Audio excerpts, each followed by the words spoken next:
সমাজে শিশু শ্রম থাকলে অর্থনীতির নৈতিকতা থাকে না বলে মন্তব্য করেছেন সমাজ কল্যাণ এবং মহিলা ও শিশু বিষয়ক উপদেষ্টা শারমিন এস মুর্শিদ। এফডিসিতে বিশ্ব শিশু শ্রম প্রতিরোধ দিবস উপলক্ষে ডিবেট ফর ডেমোক্রেসির উদ্যোগে আয়োজিত ছায়া সংসদে এই কথা বলেন তিনি।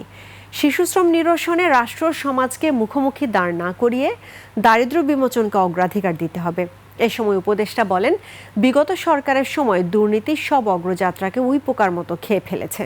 দুর্নীতি নিরসনে অন্তর্বর্তী সরকার জিরো টলারেন্স দেখিয়ে আসছে উল্লেখ করে তিনি বলেন, আগামীতে যারা ক্ষমতায় আসবেন তারাও যেন একইভাবে রাষ্ট্রের দায়িত্ব নেন।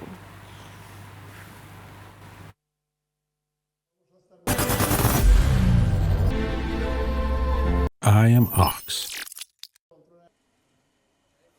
নিবারণ করব না, আমরা শক্ত হাতে সেটাকে রোধ করব এবং লেবার মিনিস্ট্রির সাথে, শ্রম মন্ত্রণালয়ের সাথে আমরা বৈঠকে বসবো এবং তাদের সাথে যৌথভাবে আমরা পরিকল্পনা নিব।